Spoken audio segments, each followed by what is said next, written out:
বৃষ্টি ভেজা ওয়েদারে গরম গরম খিচুড়ি হলে কিন্তু মন্দ হয় না।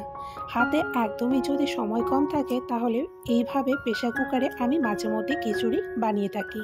আমি কিভাবে খিচুড়িটা বানাই সেটাই আজকে তোমাদের সাথে শেয়ার করব।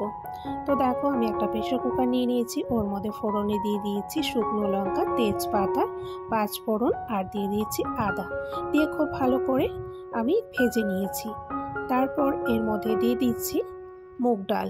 মুগ ডালটা দিয়েও আমি খুব সুন্দর করে মুগ ডালটা লাল করে ভেজে নেব। বন্ধুরা, এভাবে করে খিচুড়ি রান্না করে খেতেও কিন্তু বেশ টেস্টি হয়। তো দেখো, আমার কিন্তু ডালটা ভাজা হয়ে গেছে। এখন ওর মধ্যে আমি সবজিগুলো দিয়ে দিচ্ছি। এর মধ্যে রয়েছে বেগুন, আলু, গাজর, ফুলকপি। এই সবজিগুলোই আমার রান্নাঘরে ছিল, আমি এই সবজিগুলোই দিয়েছি। তোমরা যদি চাও এর মধ্যে আরও কিছু সবজি অ্যাড করতে পারো। তো আমি কিন্তু সবজিগুলোকে খুব একটা ভালো করে ভাজবো না, হালকা করেই আমি ভেজে নেব।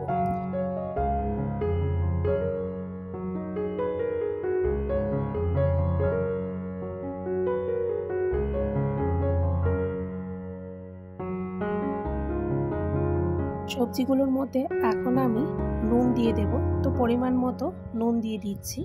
এর মধ্যে দিচ্ছি হলুদ আর দিয়ে দেব জিরে গুঁড়ো। দিয়ে আবারও ভালো করে সবগুলো উপকরণ মিশিয়ে নেব। বন্ধুরা, তোমরাও কিন্তু এভাবে করে ঘরে একবার প্রেসার কুকারে খিচুড়ি রান্না করে খেতে পারো। খুব অল্প সময়ের মধ্যেও হয়ে যায়, আর প্রেসার কুকারে খিচুড়িটা খেতে অসাধারণ হয়, খুবই টেস্টি হয় খেতে। তো দেখো, আমি কিন্তু সবজিগুলো হালকা করে ভেজে নিচ্ছি। এখন ওর মধ্যে আমি দিয়ে দিলাম কাঁচা লঙ্কা আর দিয়ে দিচ্ছি কড়াইশুঁটি। কড়াইশুঁটিটা দিয়ে আবারও কিছু সময় আমি নাড়াচাড়া করে ভেজে নেব। এখন আমি এর মধ্যে দিয়ে দিচ্ছি গোবিন্দভোগ চাল। তো গোবিন্দভোগ চালটা দিয়ে আবারও ভালো করে নেড়েচেড়ে মিশিয়ে নেব সব কিছু উপকরণের সঙ্গে। তো দেখো, আমি কিন্তু চালটা দু একবার নাড়াচাড়া করে হালকা করে ভেজে নিয়েছি। আর আমার সবজিটাও কিন্তু অনেকটাই সেদ্ধ হয়ে গেছে। আমি কিন্তু পুরোপুরি সেদ্ধ করব না, কারণ প্রেসার কুকারে যখন সিটি দেব তখন কিন্তু আমার সবজিগুলো পুরো সেদ্ধ হয়ে যাবে। তো আমার সবজি আর চাল খুব ভালো করে ভাজা হয়ে গেছে। বন্ধুরা, আমি বাঁধাকপিটা দিতে ভুলে গিয়েছিলাম, তাই এখন আমি বাঁধাকপিটা দিয়ে দিচ্ছি।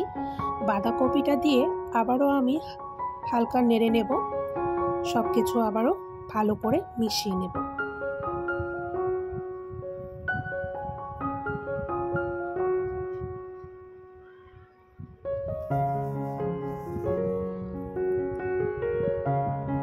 বন্ধুরা, প্রেসার কুকারে সবজি দিয়ে খিচুড়ি করতে হলে সবজিগুলোকে কিন্তু খুব একটা ভালো করে ভেজে সিদ্ধ করে নিতে হয় না, কারণ প্রেসার কুকারে যখন সিটি দিতে হয় তখন কিন্তু সেদ্ধ হয়ে যায়। তো দেখো, আমি হালকা ভেজে এর মধ্যে এখন জল দিয়ে দিলাম। আমি আরেকটু জল দিয়ে দেব।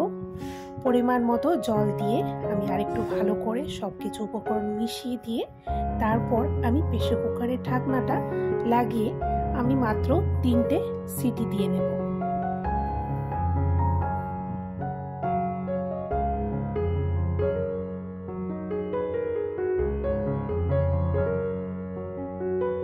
বন্ধুরা, আমার কিন্তু খিচুড়িটা রেডি হয়ে গেছে। তোমাদেরকে খুলে দেখাচ্ছি। দেখো, দেখতে কতটা সুন্দর হয়েছে, একদম পুরো সেদ্ধও হয়ে গেছে। এখন আমি এর মধ্যে ঘি দিয়ে দিচ্ছি। ঘি দিয়ে আমি আবারও ভালো করে একটু নাড়াচাড়া করে মিশিয়ে নেব। তারপর দেখো, আমি একটা থালার মধ্যে তুলে নিয়েছি খিচুড়িটা, আর তার সঙ্গে একটা পাঁপড় ভাজি দিয়ে দিয়েছি। বন্ধুরা, তোমরা কমেন্ট করে অবশ্যই জানিও খিচুড়িটা দেখতে কেমন হয়েছে। আর হ্যাঁ, খেতে কিন্তু ভীষণই টেস্টি হয়েছিল, খুবই ভালো হয়েছিল। তোমরা চাইলে এইভাবে করে খিচুড়িটা একবার বাড়িতে ট্রাই করে দেখতে পারো। তাহলে চলো, আজকের জন্য টাটা।